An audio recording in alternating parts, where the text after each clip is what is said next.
둘째 날 영성의 시간입니다. 헌금의 영성과 버팀의 영성, 이영우 교수님을 큰 박수로 모시겠습니다.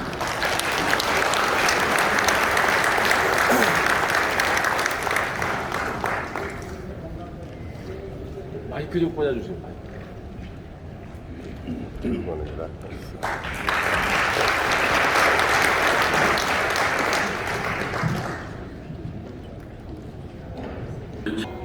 버팀의 영성입니다. 특별히 버팀의 영성은 저도 교회를 개척하려고 2023년 금년 7월 9일 날 은퇴를 했어요. 지나다 보니까 34년을 잘 버텼다. 그 버팀이라는 게 얼마나 중요한가를 배우면서 성경의 야곱이라고 하는 인물이 그 77세에 가출해가지고 외삼촌 집에 가서 부인하고 장가를 가기 위해서 7년 동안 무임금 노동을 했죠. 그리고 그 결혼을 하려고 84세 장가를 가는데 첫날 밤 신부가 바뀌었죠. 그래서 아침에 화가 나가지고 이럴 수가 있습니까? 하고 화내니까 이 동네에서는 네가 형을 속이고 장자권 얻어가지고 왔을지도 모르지만 우리 동네는 언니 시집가기 전에 동생이 먼저 시집 보내는 법은 없어. 그러니까 그냥 또 하나 줄 테니까 데리고 살아. 그래서 또 7년을 또 공짜로 일하게 하지 않습니다. 문호동, 여러분 지키는 주ገብ이라는 직업이 열악한 환경에서 정말 어려운 극한 직업입니다. 그 직업을 14년 동안 거기서 그 환경에서 있을 수 없으니까 일을 해야지. 그것도 그냥 얻어먹고 살지는 못하면서 14년 동안 무임금으로 고생합니다. 여러분 직장 생활이라는 것은 아무리 신이 긴 직장, 신이 다니고 싶은 직장이라는 것입니다. 되게 가보서 직장 생활에서 제일 중요한 것은 인간관계거든요. 인간관계를 잘못하면 정말 힘든 직업입니다. 근데 14년 동안을 외삼촌인 줄 알았는데 연수로 얼마나 안 나가든지 그래서 고생을 하면서 그러면 사실에 이 사람은 자녀를 많이 낳았어요.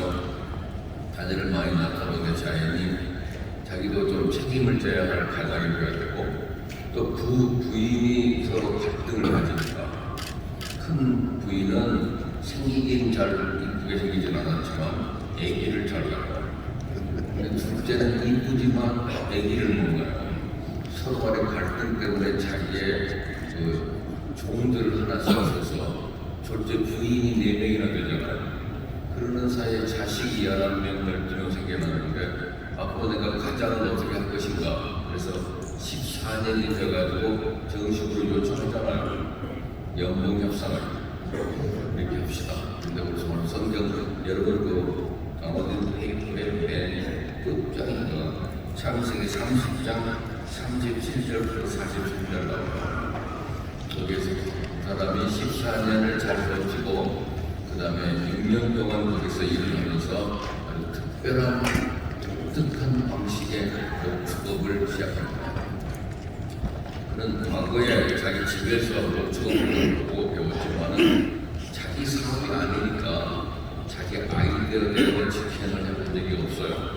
그러다가 14년이라는 세월을 잘 버티고 난 다음에 그 인생에 하나님이 나와 함께 하신다고 하는 그 약속을 하나 믿고 과감하게 새로운 아이템을 개발해서 그 목축업을 지어나가요. 그 목축업을 하면서도 라반과 자기하고 윈윈 관계를 계약을 했습니다. 라반이 올 때도 손해나는 일 아니고 내가 벌어도 손해나는 일 아닌 방식으로 윈윈 전략으로 서로 계약을 맺고 활동을 시작하는데 정말 열심히 일했어요. 우리 잘 아는 대로 야곱은 그 시간을 좀 전략하려고 미리 버텨 영성 말씀드립니다. 나무 껍질을 벗겨 구이 안에 세워요. 야곱은 거드나무와 살구나무와 신풍나무는 우리 플라타나스 나무의 푸른 가지들을 꺾어 나중에 하얗게 껍질을 벗기고 그 가지들을 가축들이 물먹는 구이 안에 내어 세워놔서 야곱가 그것을 보면서 물을 먹게 그 양들이 그 물을 먹으러 와서는 시원한 나뭇가지 아래서 교미를 해요. 그런 가축들이 어김없이 얼룩진 새끼를 낳습니다. 야곱은 가축을 기르는 데 있어서 상당히 박사였어요. 그런 가축의 생리를 연구해서 이렇게 잘 압니다. 그런 잘 아는 원리를 목축 사업에 제공했습니다. 우리가 이런 점을 야곱한테 배울 필요가 있어요. 열심히 일합니다. 가축을 열심히 기릅니다. 힘들었지만 나무를 베다가 껍질을 질질 벗깁니다. 건강한 가축이 오면 반드시 구유 안에 나무가 되어서 그러면 가축들이 물을 마시면 거기서 교미를 합니다. 그런 가축은 모두 얼룩량 전백이 영소를 받습니다. 그래서 야곱의 짐승은 크게 번성합니다. 그 짧은 기간이지만 6년 동안 열심히 일했더니 정말 놀라운 성과가 나타납니다. 대박이 터지죠. 그래서 인생의 전성기를 받게 됩니다. 그 당시 야곱의 나이를 계산해 보니까 정말 91세부터예요. 91세부터 97세까지 전성기를 받았습니다. 그래서 그건 일종의 재벌이 되면 우리가 알다시피 아브라함의 하나님, 이삭의 하나님, 야곱의 하나님인데 야곱은 그래도 아버지로부터 뭔가를 상속받아서 부득하는 것이 아니라 하나님이 주시는 언어의 축복을 해요. 그 당시 사람들은 자기 재산을 물려주는 것이 아니라 말로 축복하게 되었어요. 언어의 축복을 통해서 야곱은 정말 큰 재물이 됩니다. 큰 사고가 되죠. 빈털털이었던 야곱이 감옥을 했습니다. 모두 우리 장로님들 97세까지 아주 계신 분들은 안 계신 것 같은데 97세에도 제법 돈이 있는 사람이고 재벌로 살아갈 수 있다면 얼마나 대단합니다. 그래서 야곱은 버팀을 통해서 하나님의 축복을 누리게 됐다. 큰 부자가 된 야곱이 이렇게 대단한 부자가 되었는데 성경에 아무나 대부자가 되었다고 말하지 않아요. 가난한 사람만 천국 가는 것이 아니고 아브라함과 이삭과 야곱이 전부 천국에 있었는데 그들이 모두 부자였다는 사실을 배우면서 놀라운 은혜를 입습니다. 어쨌든 6년 동안 얼룩무늬, 점박이, 아름진 것, 그런 것이 많이 생산돼서 모두 야곱 것이 됩니다. 야곱이 부호가 됐습니다. 야곱은 인생의 전성기, 사업의 전성기, 인생의 전성기를 맞습니다.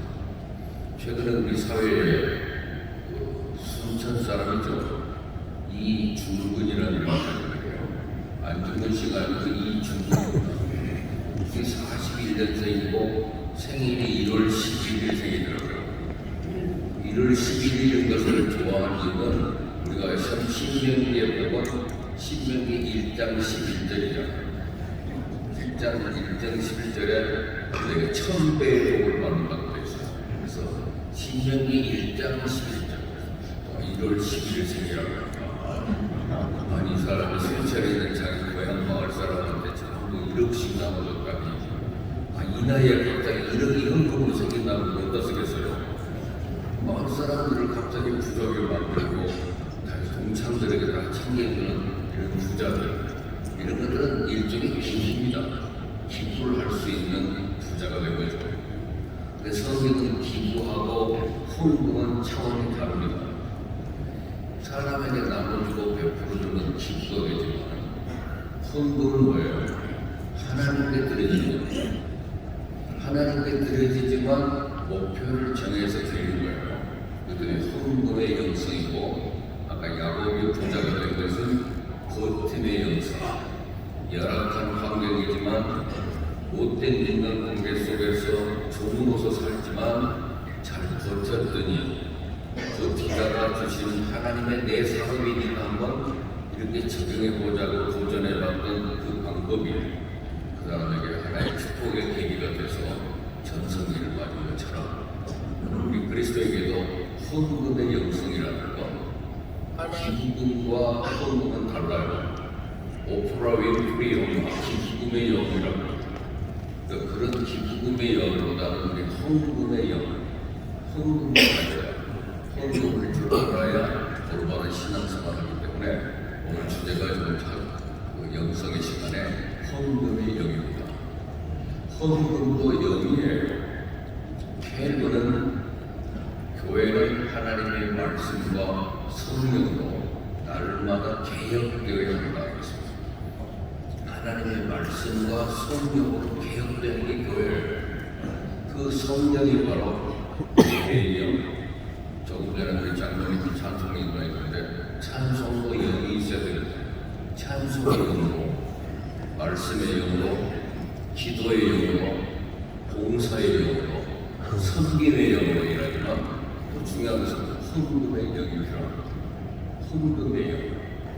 여러분 세상에서 자기가 돈을 갖다 내면서 일어서서 찬송 부르면서 돈을 내는 것은 헌금밖에 없습니다. 그 헌금은 다른 말로 찬송이라고 해요. 동시에 연보라고 합니다. 연보, 찬송, 섬김 모든 것이 다 포함되기 때문에 우리가 최고의 주 앞에 형제에게 무슨 귀한 예물을 드리는 것처럼 하나님 앞에 드릴 때는 찬송하며 감사해서 드리는 것이 헌금이에요. 헌금의 영이 있어야 우리가 신앙생활을 할 수가 있고, 그래서 말씀과 성령으로 날마다 개혁되는 것이 바로 오늘 교회의 모습입니다. 그래서 우리가 교회에서 가장 갖춰야 될 가장 기본 영이 바로 헌금의 영과 버팀의 영이 필요합니다. 내가 이 교회를 어떤 분이 장로님이 되신 이유가 뭐냐 그랬더니 장기간 놀다 보니까 장로가 되었다고 그 말을 듣게 되면 장로님이 조금 말하시는데 목사는 목적 없이 사는 사람들이면서요. 저도 목적 없이 살다 보니까 이렇게 40년 목사가 됐어요. 우리가 배우는 것보다 우리가 헌금의 영, 성령이 있어야 신앙생활 할 수 있다. 저는 기장 어렸을 때 광교에서 태어나서 광교에서 기장교회를 다녔어요. 현재 한빛교회가 광교 전시인 것 같은데 그 광교 YWC에서 잠깐 모이던 중국교회에서 또 광교에 있는 교회에서 자랐는데 서울에 와가지고 이렇게 교회들이 선택에 자리가 없으니까 교회 가서 신앙하는데 저희 큰형님은 계속 경동교회를 다녀가지고 경동교회 지금 65년째 다니는 분이에요. 기자나오면 저 신앙의 하나 뿌리처럼 생각하는데 제가 우리 형님을 보니까 한 가지가 부족한 것이 헌금의 영이 없는 것 같아요. 그러니까 그 65년을 다니는데도 장로님이 안 됐더라고요. 형님의 저 교회 집신이 뭐냐 그랬더니 전부 원로 교인이를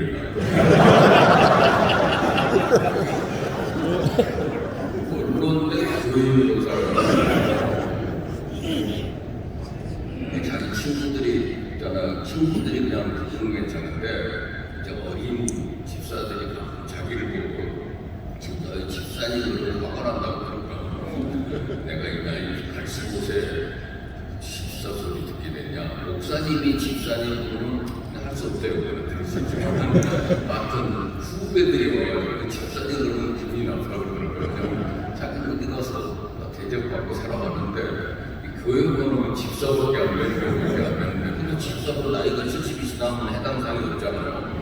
마지막에 뭐 분위기가 불안하니까 돌려주는 직분이지. 저한테 제가 목사니까 혹시 그 교회로 가게 되면 명예장로라는 제도가 제가 있겠냐 그래서 저는 그거는 원치 않습니다. 아무리 동생이 목사하고 있지만은 갖고 와가지고 저희 교회에서 일하시다가 영과 이렇게 얘기가 안 되거든요. 목회 리더십이는 도전이 되기 때문에 안 되고 우리 교회 출석하지 않은 분을 명예장로가 세운다는 그런 것은 불법이라 못하겠습니다. 거절했어요. 그냥 원로 교회로 사세요. 원로 교회로 사세요. 이유는 가만히 생각해 보니 헌금의 영성이 없어요. 그런데 11조를 잘 드리는 것도 아니고 또 주정헌금 정도 상당히 그 헌금을 할 때 보면 제가 볼 때 인색한 느낌을 받아요. 한 정도면 이 정도는 하면 안 될 텐데 하는 것이 오늘 성경에 그 헌금을 다루고 있는 책이 고린도 후서 8장 9장입니다. 헌금장에서 중요한 옵션이 인색하지 말라고 했어요. 인색하다 말 우리나라로 쉽게 보내는 거예요. 좀 작아. 저장로님은 좀 헌금 짜. 여러분 세상에 나가서 소금이 되라 그랬지. 교회에 와서 무슨 일을 하는지 짜. 참 소망이 없습니다. 교회의 소금이 아니고 그래서 세상의 소금이에요. 세상을 부패하지 않게 하고 그들에게 만나게 해주는 게 인생인데 교회에서 무슨 일을 작게 부르면 그 사람은 헌금의 영이 없는 거예요. 오늘 헌금의 영성 얘기를 좀 앞에 하는 겁니다. 그러니까 영성하면 어떻게 성령 충만 받고 부지고 그 정도로 이게 다 해본 일이고 그 중요한 헌금의 영이 뭔지를 좀 말씀을 통해서 배우려고 합니다. 제목은 헌금해야 복을 하느냐 복 받아야 헌금을 하느냐. 사실 이 제목 자체가 좀 어리석은 질문입니다. 원래 헌금은 복 받아요. 그리고 어떻게 복을 받냐면 심은 대로 받게 돼 있어요. 수학의 원리입니다. 심었더니 이번에 그 강준식이라고 하는 분의 글을 읽었어요. 그 2004년도에 주님의 은혜로 부자가 된 사람들이라는 책을 썼습니다. 강준식. 이분이 어느 교회에 60만 달러를 헌금했다고 미국 교회에서 80년대 한국에서 정치적인 일로 실패하고 미국으로 이민을 가서 국제무역을 한 사람인데 이 양반이 장사를 해서 돈을 버니까 일본하고 무역을 하다가 60만 달러를 벌었대요. 근데 그것을 자기 아내하고 상의해가지고 그럼 아내의 동의가 필요해요. 항상 뭐든지. 그래서 아내하고 상의했더니 그냥 이렇게 생긴 돈 하나님께 드립시다. 그래서 교회에 드려버렸대요. 또 이민교회에서 60만 달러가 한꺼번에 헌금으로 들어오면 그것도 무명으로 바쳤단 말이에요. 이름을 밝히지 않고. 그랬더니 교회가 발칵 뒤집어졌죠. 큰 돈을 번 그는 이 아내와 성근원에서 익명으로 하나님께 바쳤는데 너무나 큰 돈이니까 교회가 발칵 뒤집어졌어요. 그런데 놀라운 것은 꼭 1년 되기 전에 10배로 돈이 돌아왔다고. 그래서 중요한 건 600만 달러의 사나이가 되었어요. 그러니까 600만 달러의 사나이라고 영화에도 보자면 놀라운 일이에요. 그가 추진하던 일이 아닌데도 갑자기 일이 성사가 됐답니다. 600만 달러를 벌었어요. 이 부부는 이것을 하나님의 보상이라는 결론을 내리고 그 사람들은 사람들한테 부동산에 대해 투자해서 30% 이익만 나와도 환호성을 지르는데 그걸 하나님께 헌금 드렸다가 10배로 보상을 받는 걸 보고 그는 그에 계속 이어지는 축복, 복의 복을 더 받아서 10억 불이 넘는 한국 유수의 전자통신회사와 거대한 빌딩을 인수하게 됩니다. 그 사람의 얘기는 그 사람의 책을 나중에 찾아서 보세요. 강준식 이름을 실명으로 제가 말씀드렸어요. 주님의 은혜로 부자가 된 사람들 명단을 나옵니다. 성경은 분명히 심은 대로 거둔다 그랬어요. 중요한 원칙입니다. 수학의 법칙이고요. 그러니까 헌금의 영성을 알면 그는 주님의 은혜로 부자가 된다. 오늘 아침에 부른 가장 히트송이 은혜 아닙니까? 이것도 은혜, 이것도 은혜. 기독교인이 제일 많이 사용하는 언어가 은혜예요. 어떻게 지내세요? 축하했어요. 그렇게 안 하면 은혜지요. 감사하다고 은혜지요. 얼마나 매력적이에요. 크리스찬을 매력적이게 만드는 것은 은혜라는 단어예요. 그래서 은혜라는 이름을 여성들이 이름을 많이 갖잖아요. 제가 어느 때 공예를 갔다가 식사를 대접하는 권사님이 계셔서 식사를 하러 갔는데 권사님 이름이 뭐예요? 김은혜입니다. 아니 그 나이에는 이쁜 이름 가진 사람이 없어요. 3자 3승이라 그래서 자자 아니면 숫자지 그런 게 없잖아요. 김영자, 김정자, 숫자 아니면 박자지 이런 놈에 그런지 않더니 자기 원래 이름은 분명히 밝혀라. 귀신이네, 귀신. 공사가 와가지고 귀신 나오는 귀신이야. 그래서 귀신이라는 이름을 지어버리고 은혜라고 이름을 바꿔줬대요. 그래서 은혜. 그래서 은혜라는 이름 많아요. 그래서 여기 국회의원 이름도 은혜 많아요. 은혜는 혹시 교인이 아닐까 하는 생각을 그렇게 합니다. 그리스도인은 항상 감동케 한다는 은혜를 은혜가 넘친다는 사실이기 때문에 헌금이 있어야 그래서 오늘 그 오래 있는 페이퍼를 보면서 설명하겠습니다. 그리스도인의 개념을 파악할 때 헌금이 무엇이며 복이 뭐냐. 그래서 성경적 관점 내지는 기독교 세권의 틀을 통과한 그 바울 포물 라인 띄어버지라는 말은 이 바울식 신앙입니다. 그래서 오늘 고린도후서 9장 8장 두 장에서 헌금에 관한 얘기를 다룹니다. 성경 뒷부분에 고린도 전서 후서가 있는데 뒷부분에 가서 이 헌금 문제를 다루는 걸 보면 상당히 지혜로운 거예요. 교회 처음 나온 분들한테 헌금 얘기하면 상처받아요.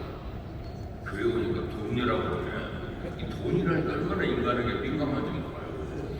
그런데도 문제는 우리가 이 오늘 그 전국 장로대회 하나 개최한다. 42회 거창합니다. 근데 이거 하려면 준비하는 사람들에게 제일 먼저 떠오르는 게 뭐예요? 돈이 얼마나 필요한가? 돈, 시간, 언제 할 것인가? 시간도 중요해요. 그 다음에 어떻게 사람을 동원할 것인가? 세 가지 문제가 항상 우리에게 현안 문제잖아요. 그래서 돈, 시간, 사람 이 세 가지 문제를 다룹니다. 그래서 돈 얘기를 하려면은 아무한테나 쉽게 돈 얘기할 수가 없어요. 제가 크로스웨이라는 성경 공부 프로그램을 한 10년 가르쳐봤는데요. 크로스웨이 성경 공부가 1권 과정을 공부하면 그것이 30권까지 있습니다. 30권까지가 있는데 30수를 가르치잖아요.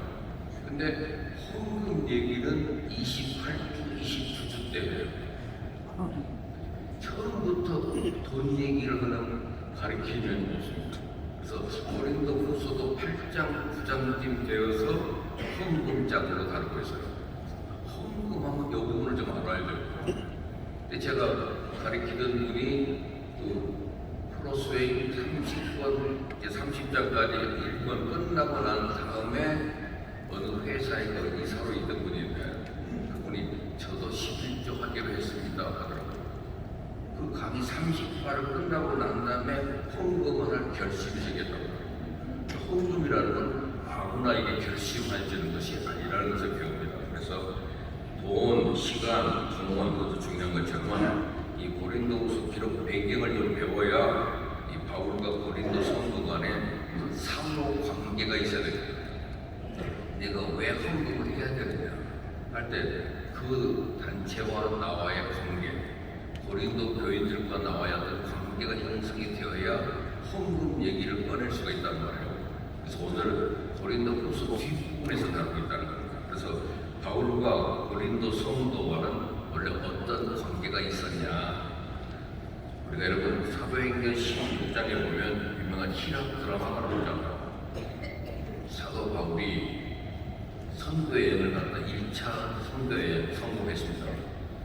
돌아왔다가 다시 갈 때는 바나바가 마가를 데리고 가는 문제 때문에 서로 다툼이 생겨가지고 두 집으로 갈라져 버렸죠.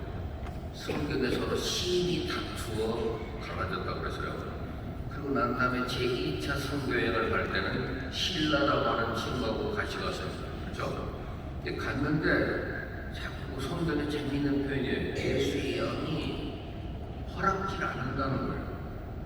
제가 인도 가고 싶은데 가는 길이 자꾸 막히고 돈이 없고 또 상황이 좀 복잡해지고 있다는 것은 성령이 하지 못하게 막는 거예요. 선교도 성령이 인도하는 거예요. 어디로 갈까? 제 친구는 교회를 개척하려는데 어디 가서 개척을 해야 될까 고민이 된 거예요. 그래서 계속 하나님께 기도해야 돼요. 근데 기도하다 보니까 어느 날 깜빡 기도하다가도 절하는 거예요. 근데 꿈에 반달이 떠오르더래요. 반달 이게 나 장수하니까 그러니까 반달이라고 되어 있는 동네가 어디야 했더니 반월면 안산이야. 안산 반월. 그러고 난 다음에 언제 가야 될까 기도를 하는데 단풍이 보이더라고요. 그래서 그때 안산에 가을에 가서 개척한 사람이 안산의 동산교회 김인중 목사예요. 그 사람은 CCC 출신이고 서울대 수학과를 나온 사람입니다. 그 사람은 태국 땅 집딸하고 결혼했는데 결혼이 안 믿는 집하고 반대, 얼마나 반대가 많았겠어요. 근데 신혼여행을 개척여행을 가서 안산에 가서 아주 사형일 가지고 전도하잖아요. PCC는 사람들 만날 때마다 전해주고 그 전철탄 입구에 서가지고 이렇게 전도지 뿌리면서 그래서 전도를 하다가 어떤 사람이 다 받았어요. 전도지 받았대요. 새로 나온 거예요. 안산 그분은 그 선생하던 분이기 때문에 꼭 교회 옆에 학교를 세워야 된다고 꿈을 가지고 있었어. 안산 동산고등학교를 세웠잖아요. 그게 벌써 은퇴했습니다. 49년생인가 48년생 될 거예요. 그래서 여러분 어디로 가서 개척할까 하는 것도 누구한테 물어봐야 돼요. 성령은 하나님이시며 인격이시며 보혜사다. 이렇게 어느 교수가 정의를 했어요. 그랬더니 이만희가 지가 보혜사라고 그러네요. 신천지가 그냥 이만희 교회가 됐어요. 보혜사는 우리와 함께 하시는 분이라는 말이잖아요. 파라클레이토스. 근데 그 가까이 계시는 항상 같이 계시는 보혜사의 역할이 뭐냐? 그분이 그런 5가지 기능이 있습니다. 성경. 첫째가 뭐냐면 도와주는 헬퍼, 또 티처, 가르쳐주고, 하나는 컴포터, 위로해주고, 또 하나는 애드버킷, 변호사입니다. 대언해주고, 마지막은 가이드, 안내해주고. 그러니까 5가지 기능 외우시겠죠? 도와주시고, 따라서 해볼까요? 도와주시고, 가르쳐주시고, 위로해주시고, 대응해주시고, 인도해주신다. 성령님의 이 기능을 알면 왜 그걸 활용하지 않으세요? 어디로 제가 가야 될까요? 스님이 인도해주신다니까요. 그분이 가이드예요. 제가 싱가포르에 집회를 갔더니 싱가포르 교인들의 80% 이상이 가이드더라고요. 관광 가이드분들이 외국어가 능통하고 탁월한 분들이 교회에 와요. 저는 가서 자기를 소개할 때 저도 가이드입니다 했더니 무슨 가이드가 무슨 목사님 돼서 왔나 해서 저는 천국 가이드 아니에요. 목사는 가이드로 그런 상관이니까 성도들을 천국 보내주는 일 굉장히 귀한 일입니다. 이거 가이드 잘 나가면 여행이 행복해요. 그래서 좋은 목사로서 성도들을 천국으로 인도할 수 있는 건 복입니다. 가이드가 되시고 우리의 입장이 곤란했을 때, 오해 샀을 때 자기가 이걸 해명하러 다니기가 얼마나 힘들어요. 그럴 때마다 성령님 내 입장 아시잖아요. 대신 좀 해주세요. 그분이 변호사 역할을 해요. 애드보켓. 요한일서 2장 1절에 그런 우리의 대언자라는 대언자가 애드보켓입니다. 변호사입니다. 우리를 도와주시고 너무 힘들고 어려울 때 위로가 필요하잖아요. 주님, 저 좀 위로해 주세요. 위로해 주세요. 위로의 영역. 갑자기 에이펙 회담에 참석했던 저희 교회 집사 한 사람이 자카르타에 있는데 갑자기 어느 날 목사님한테 전화를 해줘야 된다는 생각이 들더래요. 갑자기 전화가 왔어요. 목사님 힘내세요 그러더라고요. 뭐 갑자기 뜬금없는 전화가 와가지고 힘내라고. 근데 제가 위로가 필요했어요. 주임새가 위로가 필요합니다. 근데 그 사람은 갑자기 뜬금없는 전화를 해가지고 목사님 파이팅! 왜 떼하는 소리만 놀라워 이러고 성령이 하시는 일을 좀 알아서 이거 좀 도와주세요. 도와주시고 가르쳐 주시고 위로해 주시고 또 뭐요? 개혁해 주시고 또 안내해달라 길을 인도해달라 헌금의 영도 바로 우리의 길을 인도해 주는 헌금의 영이 필요해요. 그래서 오늘 그 사도행전 16장의 바울이 하나님이 인도하시니 어디로 가냐면 밀립보로 가랍니다. 밀립보가 속해있는 동네 이름을 마게도니아라고 그러고요. 고린도 지방은 아가야 지방이라고 해요. 그러니까 저기 전라남도 호남 지방이잖아요. 호남 지방, 영남 지방 것처럼 아가야 지방, 마게도니아 지방. 마게도니아에 가면 누가 있어요? 밀립보 교회. 밀립보 교회가 어떻게 생겼습니까? 밀립보에 갔는데 유태인이 아무도 안 살아요. 유태인이 없는 지역이니까 누가 자기를 반기는 사람도 없고 어디 관계된 사람이 없어서 안식일 날 강가에 가서 기도를 하고 있는데 어떤 여인들이 모이면서 그 유명한 루디아를 만난 거잖아요. 그 여인들에게 바울이 설교를 했더니 그 설교할 때 어떤 사람의 여인의 마음을 열어대요. 마음을 열어주시면서 성령이 하시는 겁니다. 마음을 열어주고 주께서 그 여인의 마음을 열어서 루디아를 받으니까 루디아가 이 외국에 온 사람들에게 체제비를 부담해 주는 거예요. 자기 집에 와서 밥이라도 먹으라 그러고 짐을 놔두고 가라는 배려만 해도 얼마나 큰 겁니까? 그런데 바울은 남한테 이렇게 루디에서 도움 받는 건 원치 않아요. 그 사람은 강권해야 될 것 같다고 해요. 강권. 강권이라는 말이 뭡니까? 강제 끌고 가다고 말해요. 안 가려고 그러는데 강제 끌고 가는 게 강권입니다. 여러분 성경에 자기 집을 채울 때는 강권하여 채우라고 그러죠. 여러분 전도할 때 가서 청소기 있으면 와. 절대 생각 안 한다고. 맞고 갈래 그냥 가더라도 강권하여 채우라고 했어요. 루디아가 강권하니까 바울이 거기 가서 그래가지고 거기서 소개해주는 얘기가 유명한 얘기 아닙니까? 귀신 들린 여자 한 사람이 꼭 지나가는 길마다 바울의 길을 막잖아요. 하나님의 거룩한 종들이 어디로 오셨습니까? 자꾸 소리 지르니까 이게 전도하는데 도움이 안 돼요. 자꾸 우리 정체를 미리 밝혀버리면 얼마나 위험하고 정말 내가 건강부가 어떻게 전도를 하고 싶으면 옆에 있는 사람이 목사님이 여기 웬일이세요? 정체를 밝혀버리면 얘기하기가 불안한데 사도 바울의 정체를 자꾸 밝히니까 그 사람과 능력 대결을 해서 귀신을 나오시겠잖아요. 그러고 나서 그 귀신이 들려줘야 영업이 되는 사람 입장에서는 귀신이 나가버리면 자기 장사를 방해하는 거잖아요.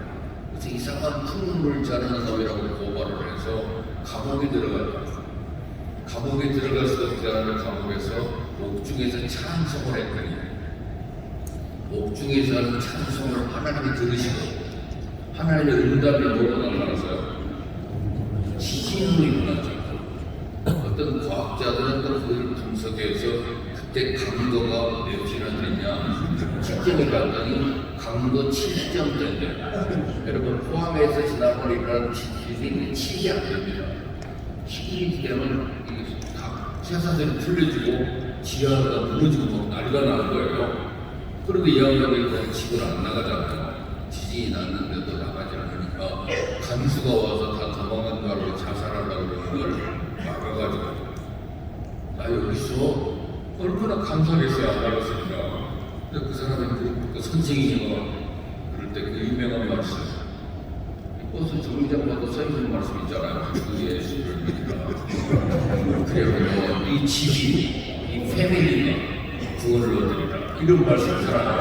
그 사람에게 들려줬던 말씀 412장이에요. 그렇게 해서 간수 일가가 있게 되고 루디아 가족이 있게 되고 그냥 초 가족이 이렇게 생긴 것이 빌립보 교회예요. 그 빌립보 교회는 순수하게 외국인들이 모이는 겁니다. 그것이 유럽 최초의 교회입니다. 빌립보 교회 생기고 난 다음에 또 옆으로 가니까 데살로니가 교회가 생겼고 그 데살로니가 교회 그 다음에 지나가서 또 베레아를 지어가니까 성경을 가르치면 이사람이 정말 성경이 진짜 그런가 하고 연구해서 공부하는 사람들 베레아 사람 그러다가 그들이 아테네에 가게 되잖아요. 아테네 가면 철학의 도시 아닙니까? 아리오가오에서 이런 사람 거기서 그가 전도를 했는데 결과가 어떻게 됐어요? 아테네 전도는 탁월한 연설을 해도 별 효과가 없어요. 한 두 사람 감동했다고 나중에 들어보자고 시작이 끝납니다. 탁월한 철학자요, 신학자요.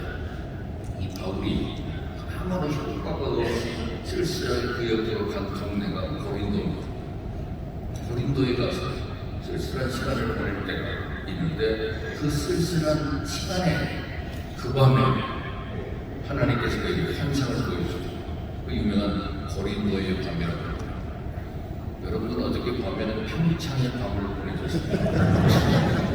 고린도의 밤에 야 여기도 내가 구원할 사람이 많이 있으니까 두려워하지 말고 복음을 전하라 이런 환상이 들려요. 그러니까 굉장히 그 신적인 감동이 있다는 사실을 몰라오리잖아요. 그래서 그곳에서 들어갔더니 마침 또 들어온 자기 그 직업이 있잖아요. 여러분 바울의 직업이 뭐죠? 랍비라고 하는 독특한 종교적인 지금 가르치는 들어와서 신학적 리더십인 랍비도 되지만 동시에 그는 요즘 말하는 인테리어 업자예요. 그죠? 텐트를 만들어서 교정하고 그런 사람 일종의 인테리어라고 해야지 텐트라고 그러겠잖아요. 그 아버지가 옛날에 군수자를 지원하는 사람들 갔다가 돌아왔을 때 그 임금이 전쟁에서 승리하고 난 다음에 그때 따라갔던 유대인들한테 전부 로마 시민권을 주라고 그 로마 시민권을 가진 사람의 아들이 되니까 이 사람은 타고날 때부터 로마 시민권이 된 바울 아닙니까? 그렇죠? 그래서 그가 손 기술이 있으니까 거기 가서 그런 일을 떠도나 이렇게 다니는데 유대인을 만나죠. 그 유명한 아굴라하고 브리스길라라는 두 분을 만나게 되잖아요. 이분이 믿음이 굉장히 좋은 사람이고 로마 황제가 쫓아내서 이쪽으로 피난 나온 브리스길라와 거의 한 까마귀만 만나도 반갑다는데 같은 유대인 또 같은 그리스도인을 만나게 되는 이런 행복이 어딨습니까? 그래서 그 만나는 게 없다는 얘기 그리고 그 사람들이 알고 보니까 납비신데 그런 일 하지 마시고 우리가 돈 벌 테니까 당신은 말씀을 잘 하십시오. 이런 공업자가 생겼다는데도 후원자가 되니까 감사해서 고린도에서 최초로 18개월 동안 바울이 사역을 하게 됩니다. 지금도 고린도 교회가 있어요. 고린도 교회가 있는데 초대 목사님이 사도 바울이라고 나왔습니다. 1대 목사가 바울이죠. 그러니까 바울이 세운 교회입니다. 신적인 확신도 생겼고 고린도 사역이 하나님이 꼭 필요해서 보내시라는 생각 때문에 바로 위로 때문에 통지도 생겼고 여러분 목사가 교회를 개척을 갔을 때 도와줄 수 있는 사람이 몇 명 생긴다는 것은 큰 은혜입니다. 비판하고 공격하는 사람 말고 돕는 자, 헬퍼가 있다는 그래서 아까 브리스길라, 아굴라, 동업자죠. 믿는 사람들이 또 생겼어요. 로마에서 핍박으로 이주온 사람들이 거기 같이 있고 그리고 그 사람에게 바울에게 숙식을 제공해주고 여러분 아까 바울은 그 당시 독신이란 말이에요. 독신인데 그거에 도와주는 사람이 있으면 얼마나 좋습니까? 그리고 거기 와 있는 동안에 빌립보 성도들이 후원금을 보냈어요. 가끔 사도 바울이 가는 곳에 후원금으로 동참해주는 사람이 있다는 거죠. 그리고 자기 제자 디모데가 그 바울이 2차 선교회에 갔을 때 한 청년이 찾아와서 예수의 핍박을 받고 쫓겨날 때도 이분이 죽은 줄 알았지만 다시 살아나서 걸어가는 모습을 보고 감동을 받은 한 젊은이가 있었어요. 그 사람은 디모데예요. 디모데가 여기에 합류하고 그러니까 자연히 선교팀이 브리스길라, 아굴라 또 이렇게 디모데 또 황왕들이 좋잖아요.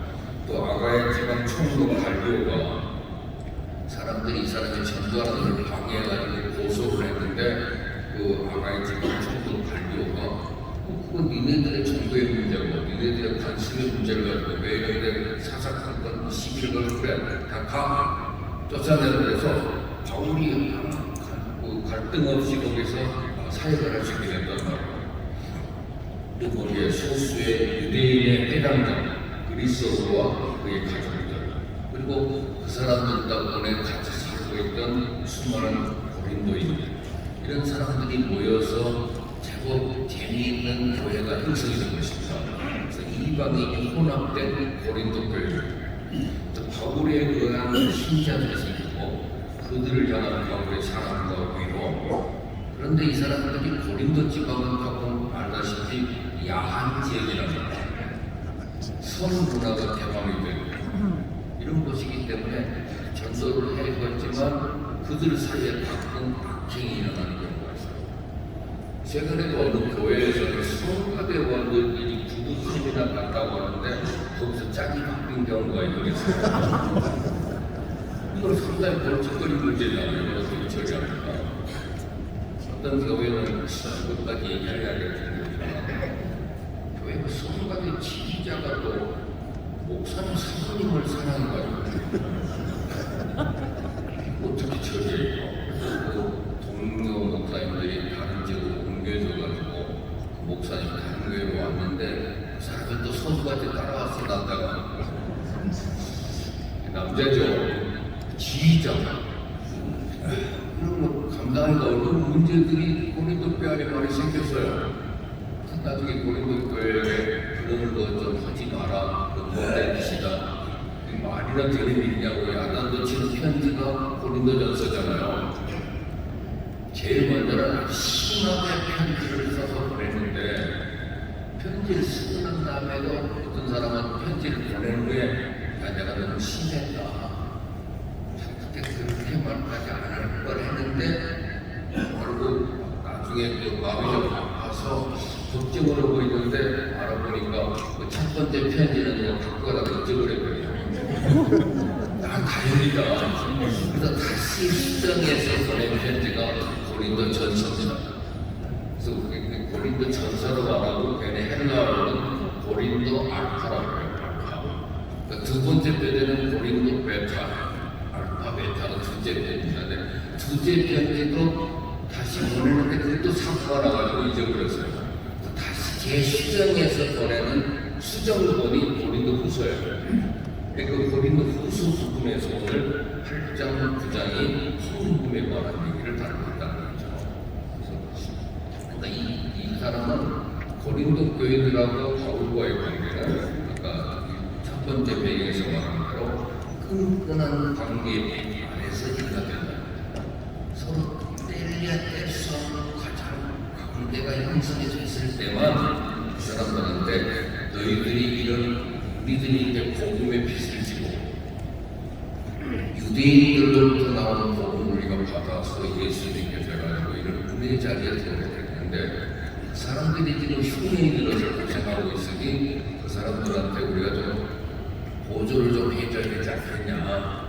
구제를 목적으로 말할 때 우리가 영적인 축복을 받았으면 물질로 좀 갚아야 되지 않냐 하는 문제를 이렇게 친밀하게 된 고린도 교회와 바울과의 관계에 있을 때 그들에게 헌금을 얘기할 수가 있는 거고요.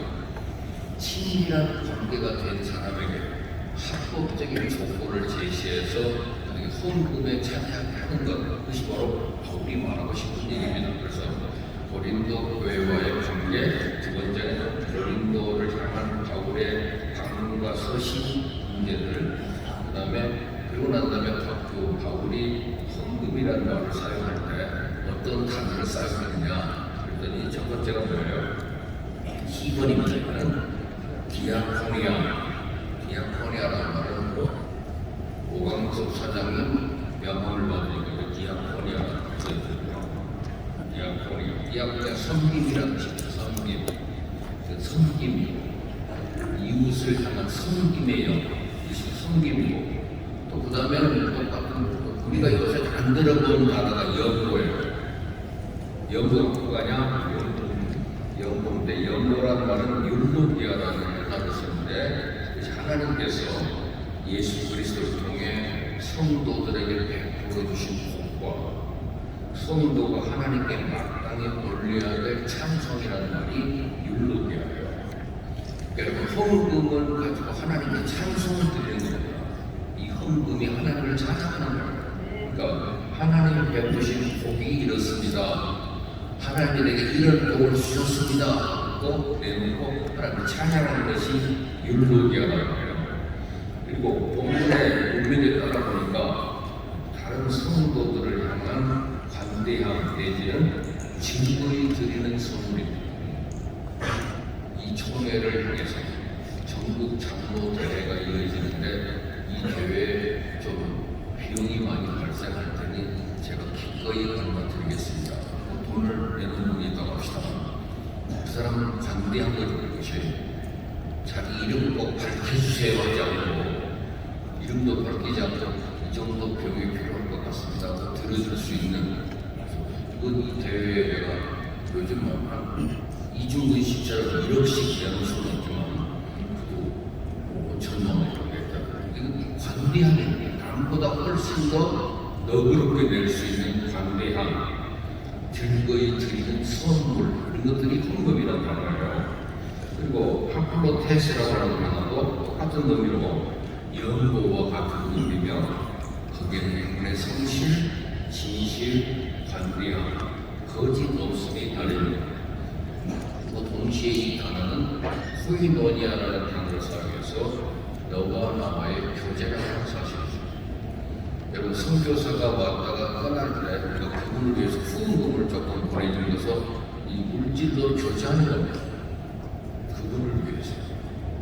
네덜란드 교회에서는요 예배 시간에 헌금 순서가 5번인가 있어요. 이번 순서에는 선교사님을 위하여 헌금하겠습니다. 그거 하나 하고 이번에는 신학생들을 위하여 헌금하겠습니다. 그래서 교회 오시는 분들이 성경책 아니다가 선교헌금, 신학생헌금, 감사헌금 이렇게 5개를 갖다가 그 시간 내는 즐거움의 예배를 드려요. 헌금 내는 재미. 여러분 같은 교회 안 갈지도 몰라요. 갑자기 옛날에 교회 가면 빽빽이 내가 뜯기려고 다니냐 이런 경험을 가지면 신앙생활이 뭔지 모르는 분이잖아요. 하나님과 나의 관계, 교회와 나의 관계, 고린도 교회와 바울의 관계에서 이런 언어가 지금 나오는 겁니다. 그래서 그 인간관계에서 근데 그게 전체적인 언어 중에 가장 매력적인 언어는 은혜라는 얘기입니다. 이거는 은혜다. 항상 헌금을 들을 때도 은혜라고 하는 말이 마음을 움직여야 헌금이 되는 것이지. 그죠? 세금 내는 기분이잖아요. 또 세금이야. 저쪽 놈들 헌금만 나오면 입에서 욕이 나오는데 전화로 말하는 거야. 하나님 앞에 헌금을 드리면서 욕이 나오면 되겠습니까? 또 헌금이야. 목사님끼리도 안 돼가지고 잔돈 없어. 아니 헌금은 나는데 잔돈이 있냐고 물어보면 되겠어요. 그분들이 교회가 잘 안 되더라고요.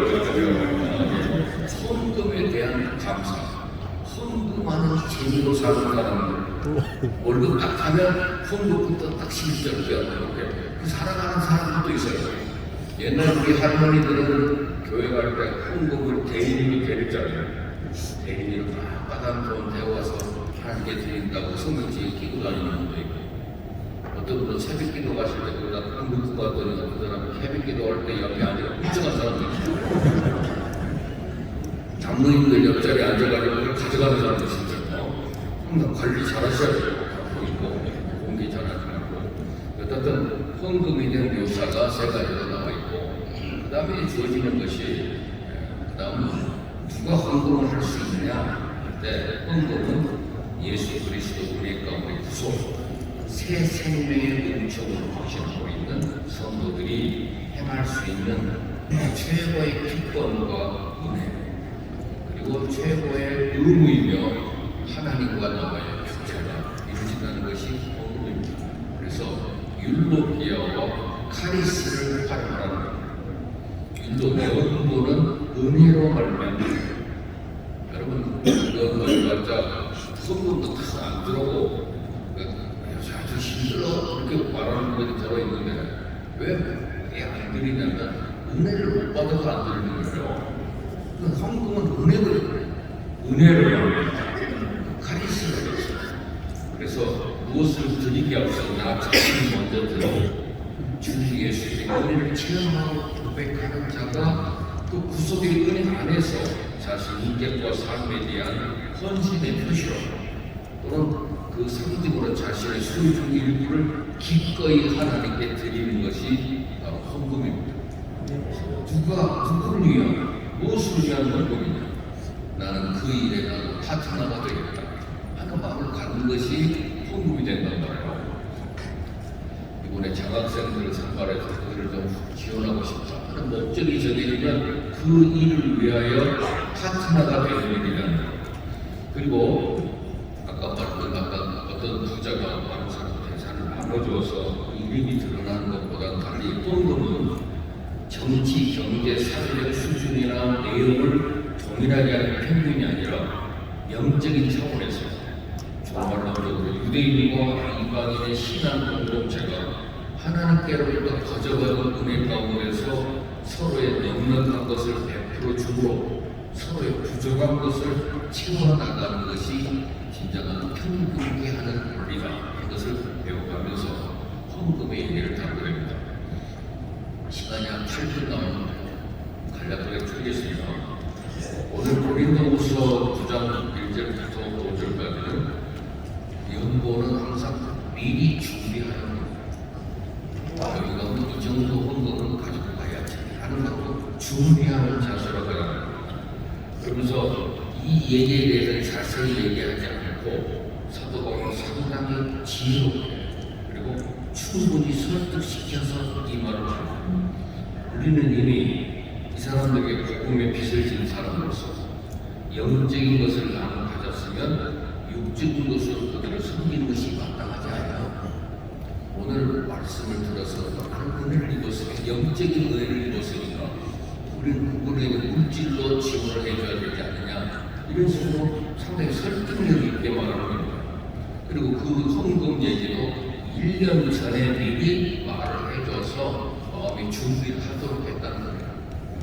갑자기 금년 성국 장로되어 있으니까 와서 헌금하세요 이렇게 말하면 너무 뜬금없잖아요. 1년 전에 미리 말을 해서 준비케 하는 거예요. 그러고 난 다음에 다른 사람을 보내서 여러분에게 이런 일을 한다는 것은 조금 제게 좀 미안한 일이다. 그래서 그런 중요한 말이 헌금은 어떤 명령이 아닌 자신의 신앙 양심과 수준에 따라서 자발적으로 결정해야 된다는 사실을 우리 가르쳐주고 있습니다. 이게 좀 중요한 이해라고 생각하고 강제로 자, 문 잠궈 자, 헌금 작정을 해 자, 문 감아 이렇게 말하는 부패한 존재들이 많아요. 근데 바울은 절대 그렇게 말하지 않습니다. 상당히 때에 맞는 통보를 해서 미리 준비하게 하고 신중하고 부드럽게 혹시 준비되어 있다고 해서 부끄러움을 당하지 않게 헌금이 준비되어 있지 않으면 내가 사실 어디 가서 얘기하기 좀 부끄러운 여러분이 좀 도와주면 좋지 않겠냐고 잘 가려는 거잖아요. 그리고 여기에는 그리스도인으로서의 명예를 지키고 하나님의 지위를 장식하는 거기 때문에 그렇게 하는 것이 좋겠다고 하는 부분입니다. 그래서 신앙 양심이 존중되어야 되지만은 세상에는 그 신령이 약한 사람들이 있습니다. 그런데 언제나 저는 인색함으로나 억지로 헌금에 차지하지 마세요. 제가 하나님께 헌금을 드릴 때 마음에 아깝다 생각했을 때는 헌금하지 마세요. 그건 이미 하나님께 드릴 헌금이 아니에요. 자, 이번에는 꼭 드리고 싶죠. 이것이 하나님께 감사의 표시다. 이거 나 이 헌금하는 맛에 교회 갈 때 기분이 좋아. 헌금하고 싶어. 그럴 때마다 하라는 얘기예요. 상당히 설득입니다. 그러면서 마지막 6절부터 마지막이 헌금과 복과의 관계예요. 그 첫 번째 원칙이 많이 심는 자는 많이 6만 불을 심었더니 60만 불을 심었더니 600만 불이 들어왔다고. 그래서 성경이 8절에 하나님이 너희 모든 은혜를 너에게 넘치게 하시나 이는 너희 모든들이 항상 모든 것이 넉넉하다. 재정 상태 어떻습니까? 하나님을 채우시고 이렇게 말하는 백이 집사님 제 교회가 고마웠는데 목사님 돈 없어요. 목사님 큰일 났어요. 돈 없어요. 이런 말 한 번만 하면 저는 그 사람 백이 집사한테 재미없는 그런 사람이 있으면 하나님이 채우시죠. 하나님이 채우시잖아요. 이렇게 말하는 크리스찬이 없는지 크리스찬이밖에 없어요. 돈 없어요. 회장님 우리 돈 없어요. 재정이 문제입니다. 그런 말할 사람 있으면 안 됩니다. 하나님의 돈에 언제나 지금 넘치게 채우시기 때문에 엘샤다이 하나님 우리를 채워주시는 그 하나님이 언제나 우리의 삶을 인도하기 때문에 우리는 궁극적인 공급자신 하나님을 믿고 그분이 인도하심에 따라 살아가는 사람의 주의 백성들인데 모자라요. 없어요. 그런 말 어떻게 믿고 할 수가 있어요. 하나님을 채우십니다. 언제나 주실 수 있는 분입니까? 많이 쉬는 자는 많이 받고 영적인 빈익빈 부익부가 거기서 나옵니다. 가난한 사람 계속 가난하게 되고 있는 자는 더 받는다는 성경의 법칙이잖아요. 그래서 넘치게 하라는 게 드릴 때 분별 있게 하라. 자기 마음에 정한 대로 하지만 헌금을 할 때는 사례를 깊게 생각을 해야 돼요. 너무 이게 생각 없이 뜬금없이 내놓고 나중에 부인한테 갈등을 당하고 그러지 말고 항상 둘이 협의해서 해야 돼요. 헌금은 혼자 단독 결정을 해야죠. 여보, 약간 조금 더 올리세요.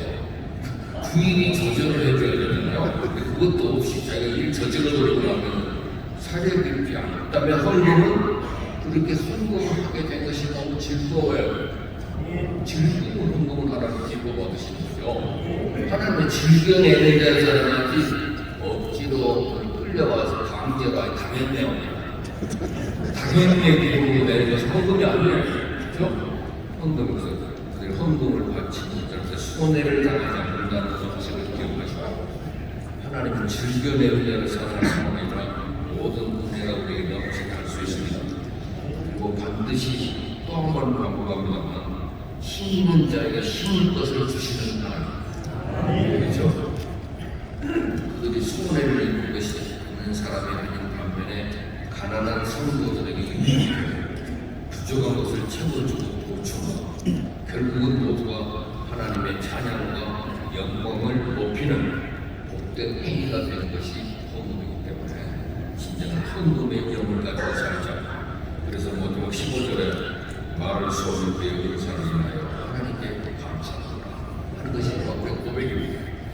오늘 마지막으로 한 줄, 물리적인 인간관계로부터 풀려오는 그런 복이 아니라 현세적이고 물질인 것에는 국한시키는 문제가 아니라 예수 그리스도와 연합된 성도는 하늘에 속한 모든 신령한 것 그리스도 안에서 이미 소유한 자로서 하나님 모든 은혜가 풍성히 임할 것을 약속받은 사람들입니다. 그래서 하나님의 은혜를 입어 구속받은 자신과 자신의 삶을 주께 드리는 삶으로서의 예배적 행위가 헌금이라는 것을 기억하시고 여러분의 그 페이퍼 맨 마지막에 있는 말을 꼭 읽어주시기 바랍니다. 그래서 여기서는 단순한 물질을 드리기 이전에 삶 전체에 대한 헌신과 공개됩니다. 그리고 이런 은혜와 삶으로서의 복과 헌금은 하나님의 사랑과 이웃사랑의 이중 계명을 이 땅에 실천함에 있어서 필수적 요소와 가치가 되었다. 따라서 성도라면 헌금하지 못할 만큼 하나님의 복을 받지 못한 성도가 단 한 사람도 있을 수도 없고 성도라면 세상의 복을 받기 위한 목적으로 헌금하는 어리석은 사람도 결코 되지 말아야 한다. 그런 사실로 결론을 내리려고 합니다. 여러분 헌금의 영이 있어서 힘든 대로 거두십시오. 많이 쉬고